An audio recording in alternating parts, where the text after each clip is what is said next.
abade bat esetu neban, bueno, neska baten bidez abade bat esetu neban, eta haren bizia, haren postasuna, niretzat oso nabarmenak izan ziren, eta nire bizia oso posibetaz zegoen, nire lana gustatzen zitzaidan, baina, bueno, azkenean beti pentsatzen eban, hau ez da, neu espero nebasan gauza bizitzagatik ez dira hauek, ni gehiago espero dut, ezta?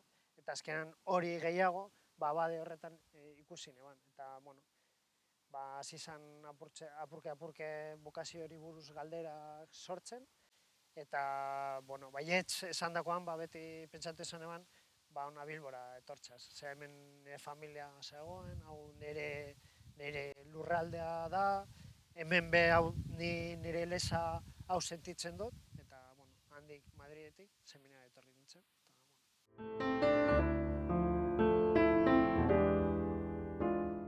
Lehenengo eta behin niretzat oso denbora gogorra izan zen.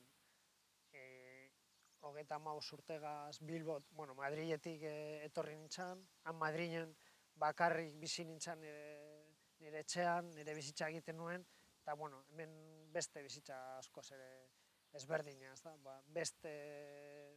Beste baten menpean edo zagoz, arek esaten ditzu zer egin behar duzun, nola egin behar duzun, zer duten egin behar duzun, eta beste asko gazbe bizitzara, eta hori niretzat oso gogorra izan zen.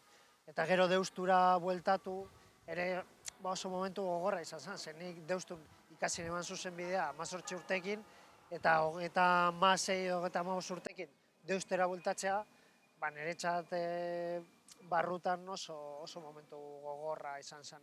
Baina gero jaunak eta Jesusek be nire bizitzan gauzak aldatzen joan da, pizkanaka, idien bezala, idi baten bezala, ez dakizula nora joan, baina hortik daroa bidea, pizkanaka, jangoak aldatu nahu.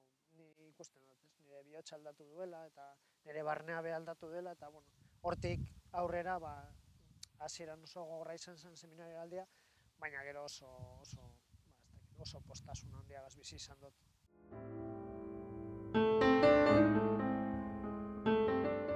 Kristagun bat izango nahi zen, abade izatez, ezta? Eta orduen hori badeko, badakarz bere ardurak. Baina, bueno, postasuna eta lan egiteko gurea, ardura horrek baino handiagoak dira nire bizitzan. Ardurak, baina beste alde batetik postasun eta ilusioz beterik.